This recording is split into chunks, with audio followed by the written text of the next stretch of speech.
Suspense.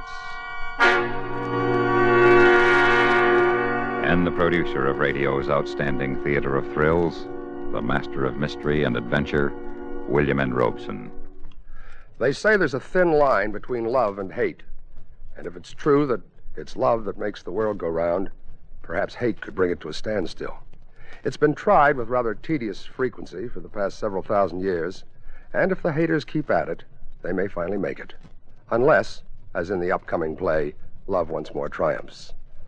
Listen then, as Charles McGraw stars in 227 Minutes of Hate, a tale well calculated to keep you in Suspense. You look at the calendar hanging on the wall and you wonder if it's you or the day that makes it look so uninspiring. And you decide it's the calendar. They just aren't making good calendars anymore. You squirm around in your chair and take a look at the clock. 11:44. 11:44 of a Friday morning that shouldn't have happened. It's that dull. You swing back to your desk and pick up the phone.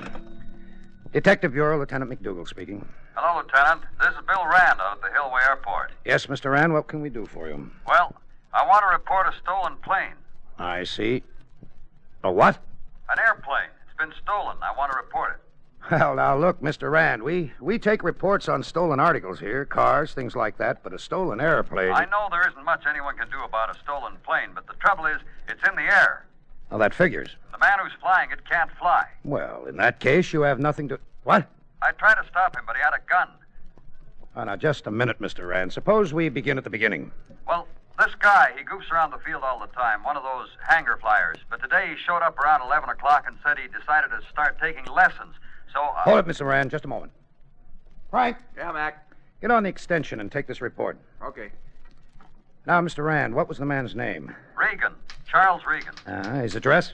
423... Excuse me, Mr. Rand. My other phone's ringing. You go ahead and give the report to the sergeant. I'll be back with you in a minute. Okay. Hello. Detective Bureau, Lieutenant McDougal speaking.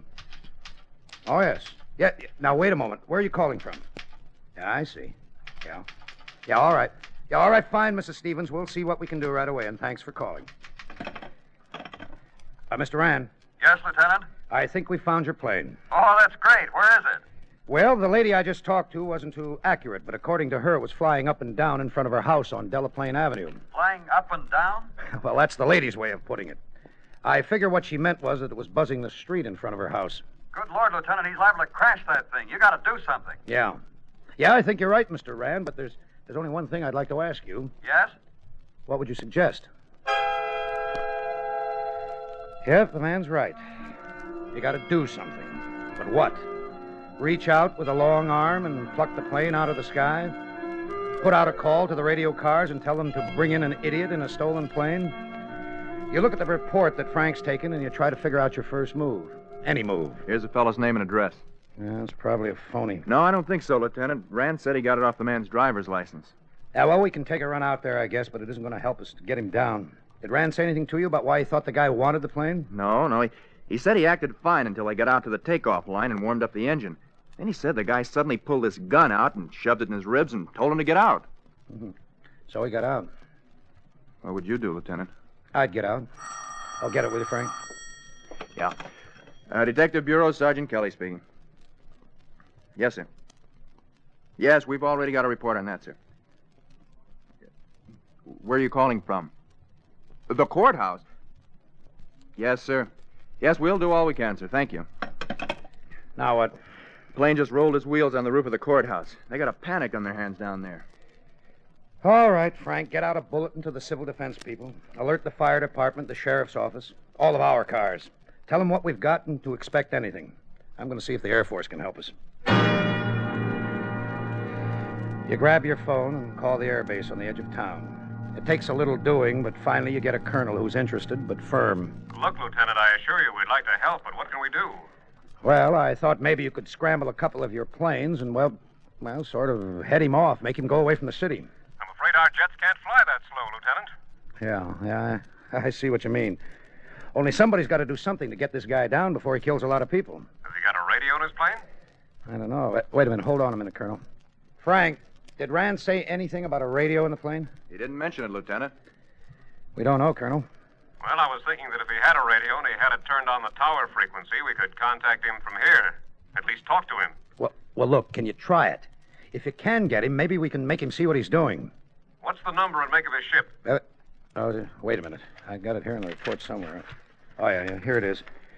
It's a Cessna single engine, number N4091. Is that what you want? That's it. If you want to wait on the phone, I'll have the tower put out a call right away. Yeah, fine. I'll wait.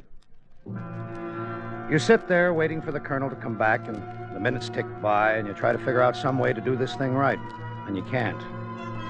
If he has a radio, if he has the radio turned on, why would he have it on? You listen to the phones, and you hear Frank and the other people in the office taking calls.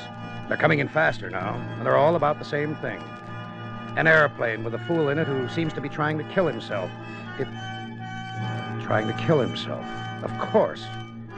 But you can talk suicides out of it. You've done it more than once. Then the colonel's back on the phone again. No luck, Lieutenant. He either doesn't have a radio or he doesn't have it turned on. We called him on all the frequencies and there was no answer. I'm sorry.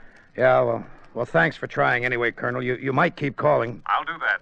And if we raise him, where can we reach you? Call the Detective Bureau and ask for me. They can get me in my car if I'm out. And thanks, incidentally, very much.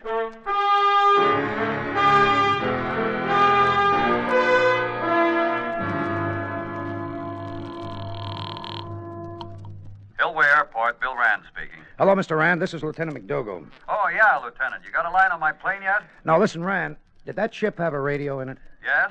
Well, good. Was it turned on? Yeah. You sure? Well, sure, I'm sure. I turned it on myself. Well, the airbase tower's been trying to reach the plane that doesn't answer. It doesn't that? Oh, wait a minute. I remember. While we were taxiing out to the flight line, I turned it down. Why? Well, I'd already gotten tower clearance. Oh, but if it's on, why can't this character hear it? The engine noise would be too loud. Oh, great. Okay, Mr. Rand, thanks. Frank, Yes, Lieutenant. we can't do anything here but answer phones. Let's take a ride out to the guy's address and see what we can find. Maybe he's got a wife that can tell us something. Such as what? Such as how do I know such as, but we can't sit around here waiting until he's crashed.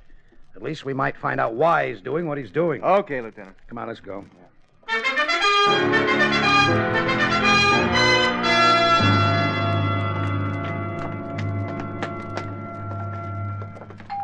Nice-looking place. Yeah, I hope someone's home. Yes? Mrs. Regan? Yes?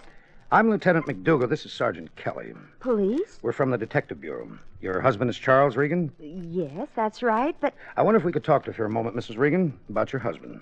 Well, yes, of course, but is something wrong? Is he hurt? No, not yet, Mrs. Regan, but tell me, has he ever flown an airplane? Charles? Why, no. Oh, he sometimes goes out and hangs around the airport out at Hillway, but he's never flown a plane. I don't think he's even been up in one. Well, can you think of any reason why he might want to take a plane? Take a plane? Fly one, Mrs. Regan. Take it up into the air. Now, what's this all about? These questions don't make any sense. Well, what's happened doesn't make sense to us either. Your husband went out to the Hillway Airport less than an hour ago, Mrs. Regan, and took an airplane away from the flying instructor, and he flew off in it. Oh, what? He could kill himself. Know any reason why your husband would want to kill himself, Mrs. Regan? No.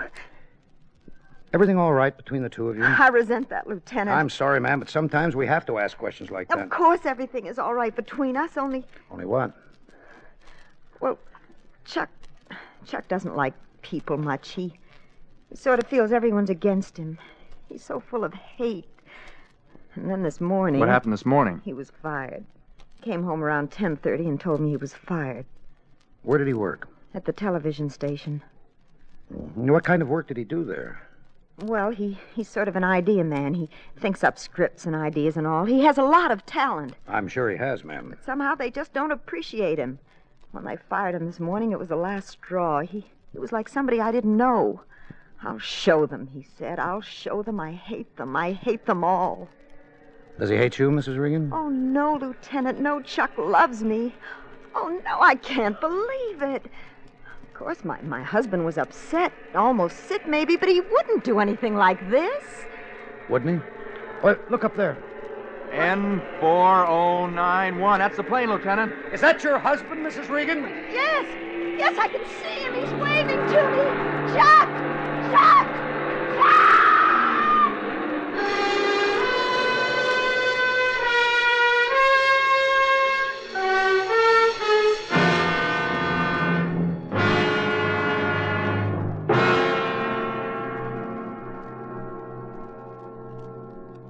moment, we continue with Suspense. I'd like to say a few words to you servicemen and women who are bed patients in Army, Navy, or Air Force hospitals. There's a good way and a profitable one you can spend your time while you're recuperating, and that's by enrolling for a USAFI course. The Institute has also prepared a list of some educational manuals covering a variety of subjects, from the mechanics of English and a study of our American government to the management of a poultry farm and the running of a variety store. For a uniform education, study with USAFI. And now, we continue with 227 Minutes of Hate, starring Charles McGraw, a tale well calculated to keep you in suspense. Now you have a little more to go on. Not much, but a little. Now you know that Charles Regan is sick with hate. A hate that has given him the nerve to steal an airplane and the courage to fly it. Hate that may destroy him and who knows how many other people. You have to know more about this sick man before you can even begin to help him. And you haven't much time. His gas tank is racing the second-hand right toward death. So you tell Mrs. Regan to stay near a phone in case you need her. And your next stop is the television station where Regan was employed up until this morning. The picture becomes a little more clear as you talk with the station manager, Carl Van Alden. He must be crazy. He's got to be. Why did you fire him, Mr. Alden? I didn't fire him. I let him go. Why? Oh, don't you try to implicate me in this insanity. Look, why did you let him go? He couldn't cut the mustard. Well, I understand from his wife that he had a lot of talent. Well, I'm the judge of talent around here. And in my book, if I ran this station on the judgment of housewives, I wouldn't be in business very long. Has Regan been back around here yet? Back here? You said he was up in the air. Well, that's exactly what I mean. Back around here in that plane. Why should he come back here? Well, I've got the impression that Regan's awfully sore at someone. And my hunch is that someone is you. A man has the right to run his business as he sees fit. Oh, of course, Mr. Van Alden. And a man has a right to get mad about the way you run your business. Now, if the man is mad enough to go out and steal a plane, he can't... Crazy enough, you mean? Perhaps. If a man is that mad, I got a funny feeling he wouldn't stop there. What are you driving at? I have a feeling that a man that full of hate would... Well, he would go for the man who hurt him. Hurt? Yeah, hurt. Like the guy who fired him. If I were that mad, I might even fly my airplane into the building where he worked. Nonsense. Well, maybe. But if I were you, I'd start thinking about evacuating this place. Evacuate? Evacuate the building? Why, that's absurd. Not if someone's thinking about flying an airplane down your throat. Lieutenant McDougal, you're a policeman. Naturally, you think of things from your point of view. But think of mine for a minute. I thought I was. Oh, I don't mean my personal safety. I have a public trust. I must stay on the air. And then, well, think of the miserable publicity the station would get if all of a sudden, in the middle of a broadcasting day, I shut down and ordered everyone to leave the building. Why, it could be embarrassing. It could be pretty embarrassing, Mr. Van Alden, if you didn't order your people out and your former employee flew his airplane right through your roof and killed them all. He wouldn't dare. He might. Well, I won't do it, Lieutenant. I will not be intimidated by a crazy man. Besides, I don't think he has the nerve. He had the nerve to steal the plane, and he's sore at you. And he's flying around over the city like a punch-drunk moth. You don't think he'll do it? Well, I do. And I hope above everything else that I'm wrong. I'll put out some bulletins, Lieutenant. Warn the people about what's going on. I'll use what facilities I can, do a public service job, but I will not order an evacuation. That I will not do. Okay, at least it might have... Good Lord. You got an antenna on the top of this building, Mr. Van Alden? Yes, of course. Two of them, as a matter of fact. Well, I think your friend just flew between them. He flies pretty good for a guy that doesn't know how to fly. But he can't do that. He might hit them. He might even want to, if he's as sore at you as I think he is. Well, you've got to do something. Yeah, I know. In fact, I heard that somewhere else today, and you know what, Mr. Van Alden? What? I'm beginning to get a little tired of it. Yeah, you're getting a little tired of it, and very tired of Van Alden. You can almost begin to feel sorry for Regan. But then he makes another pass at the towers, and you forget about being sorry for him. Matter of fact, you start thinking about getting out of there. But then Van Alden's secretary buzzes him and says there's a phone call for you, and you pick up the phone, and it's the colonel of the Air Force. I'm glad I found you, Lieutenant. We've made contact with the plane. You have? Yes, we got on the radio. He answered our call, and we've got him on the tower frequency. Look, that's great. Now just keep him occupied. Keep him talking. Say anything to keep him from thinking up new stunts in that thing. Can you do that? We can try, Lieutenant. I'll be there as fast as I can make it.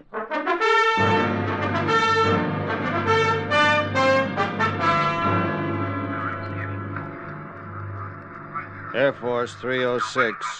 You're clear for straight-in approach. Traffic, 3F86 outbound. 1T33 on final. Over. Roger, clear for straight-in approach. Air Force 306. Hello, Lieutenant. I'm glad you got here so fast. You still got him, Colonel? Yeah, we've been talking to him. He's not too receptive. How'd you get him to turn up his radio? Must have been a fluke. Evidently, he made a fairly steep dive on something, and when he pulled up, his knee hit the volume knob. First thing we knew, he answered one of our calls. Yeah, well, look, I want to talk to him. Can you get him for me? Sure. Try the Cessna again, will you, Sergeant? Yes, sir. Hello, Cessna 4091. This is Air Force Tower calling. Calling Cessna 4091. Come in, please, Cessna. Over. Hello, Air Force. This is me. What's on your mind now? Let me have that mic. Hello? Regan, can you hear me, Regan? Yeah, sure I can hear you. Who are you? I'm Lieutenant McDougal of the Detective Bureau. Now listen, Regan. I want you to fly that plane away from the city. Sorry, Lieutenant. I'm kind of getting to like it up here over the city, and I'm going to stay here. Look, Regan, you've got to think of the people who are going to get killed if you crash that thing into a building. I've been thinking of them, Lieutenant. And I'm sorry for them, but I got something to do that's more important. Listen to me, Regan. Go ahead. Kill yourself if that's what you want to do. But don't kill a lot of innocent people while you're doing it. Lieutenant, you're wasting your time. I'm getting so I can aim this plane pretty well. As soon as I get tired of flying it around the city, I'm going to fly it right into those towers on top of the television station. I've been pretty close a couple of times. And when I get ready, I won't be close. I'll be right on target. Regan, you're acting like a kid who lost his lollipop. So you got fired. A lot of people get fired. A lot of people get fired and don't deserve it. But they don't go out and try to kill everybody. You say you can aim that plane pretty well? Okay, aim it towards the Air Force base on the edge of town. You ought to be able to find it. We'll get the crash trucks out, and we'll do everything we can to... Save it, Lieutenant, save it. If you want to use those crash trucks, send them over to the television station. I'll give them a show they won't forget for a long time. Now, knock it off. You bore me. Regan! Listen, Regan. Answer me. His radio's still on, sir. I can hear the carrier hum. Yeah. Frank, Yeah, Lieutenant. get on the phone and tell the boys to start evacuating the television station immediately. Right. And ask Radio Central to get a car to Mrs. Regan's house and bring her out here. Tell them to hurry. Maybe she can talk some sense into him. You light a cigarette and stand in the control tower listening to the babble of voices from the sky. And you try to think what you've left undone. The clock says 2:14. 2 hours and 29 minutes since that phone call that started this nightmare. And you're no better off now than you were then. You suddenly think of Rand's report and the words gas aboard, approximately 3 hours. If he'd only run out of gas in the country somewhere, but you know he won't. And you know he means what he said about flying down into the towers. And you begin to get scared.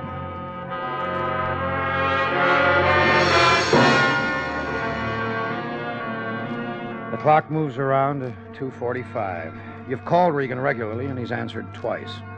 And his answers haven't helped. And then at last, Mrs. Regan arrives. Lieutenant, have you talked to him? Yes, Mrs. Regan, but he won't listen to me. Maybe he'll listen to you. Well, what can I tell him? You can tell him you love him. You can tell him whatever a woman tells the man she's in love with that'll make him listen. Oh. There's very little time left. You're the last chance we have. Mrs. Regan, before you talk to him, I think you ought to know something. Yes. We've offered to help him land the plane here. We can do that.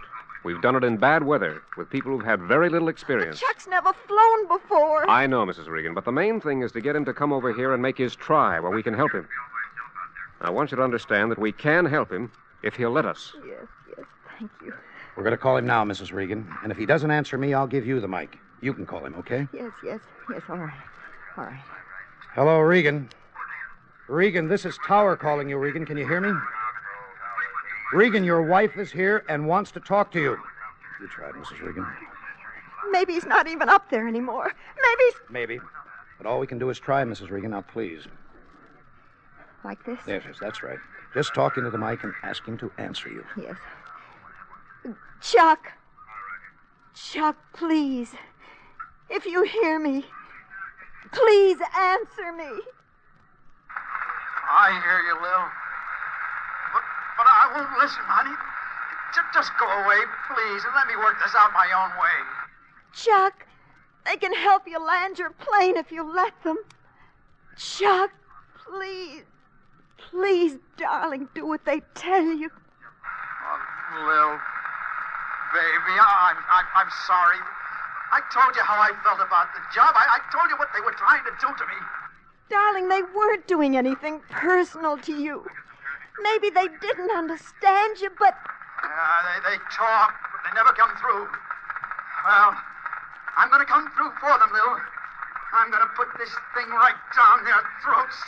I'll give them something to remember Charlie Regan for. He's getting hysterical, Mrs. Regan. Make him mad or something. Say something to get him back.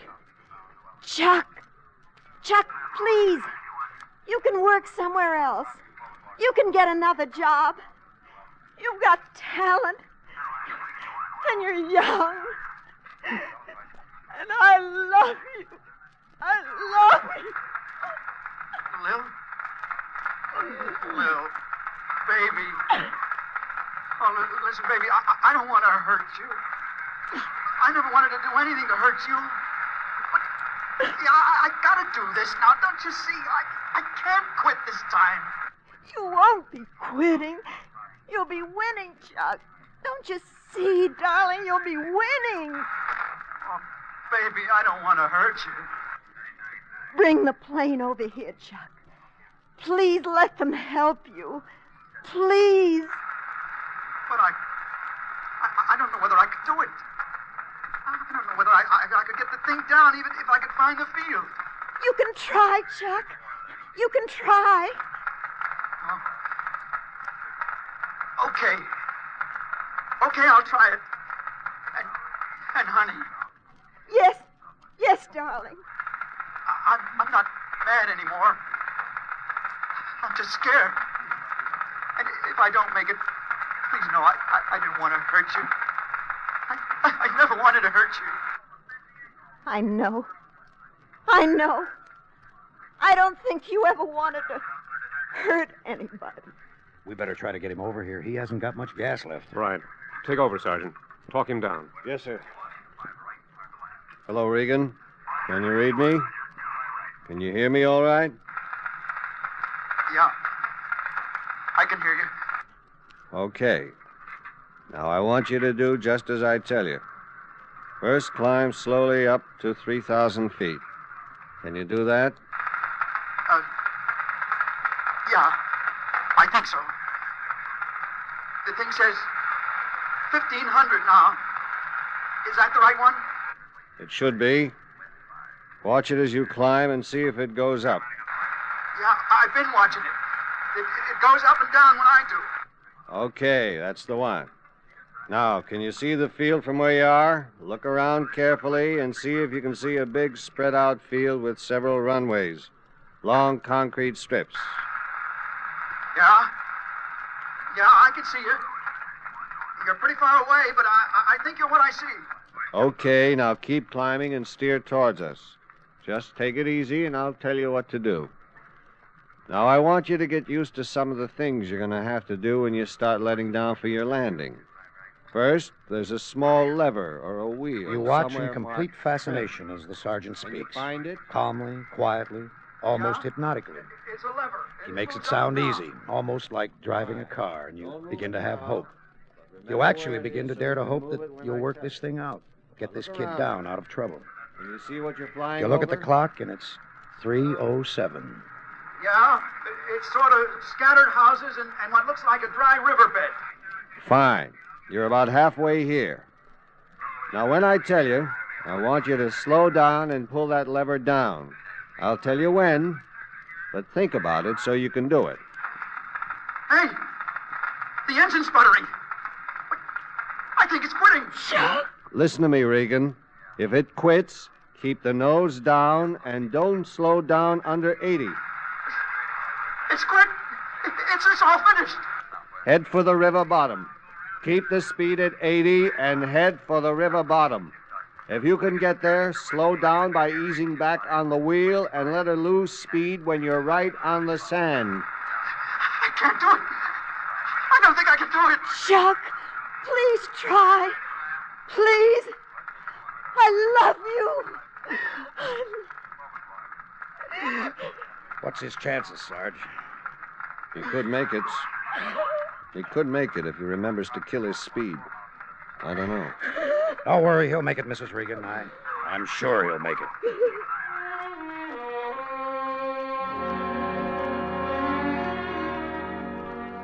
You say the words, but you don't feel them.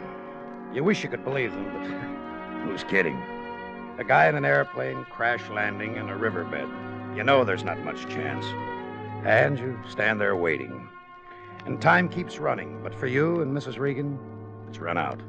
And then the colonel picks up a phone that suddenly rings, and he's excited. And he hands the phone to you, and you listen to a voice on the other end. He come right down over my house and banged down on the alfalfa. I thought he was going to take the roof off. How about the pilot? Is he hurt? I don't figure he is. Won't get out of the plane, but he don't seem to be hurt. Just sits there staring out the window. Plane ain't hurt much neither, as far as I can see. It just come down and skidded around a little and stopped. He must be a right good pilot to bring that thing down like that. Real good. Yeah. Even better than you know. We'll be right out to get him, and thanks for calling.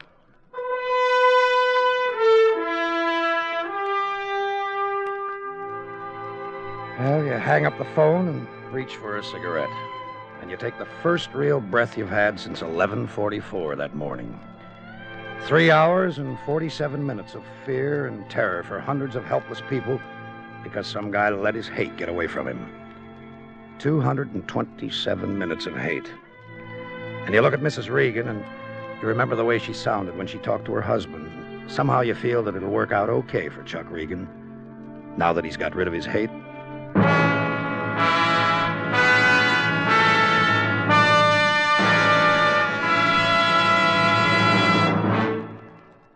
Suspense, in which Charles McGraw starred in 227 Minutes of Hate by Sam Pierce.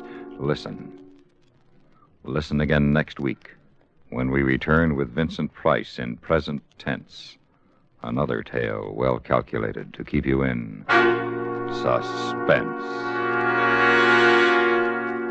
Suspense is produced and directed in Hollywood by William N. Robeson. Original musical score composed and conducted by Leith Stevens. Heard in the cast were Shirley Mitchell, Larry Thor, Dawes Butler, Robert Miller, Byron Kane, Paul Dubov, and Chester Stratton.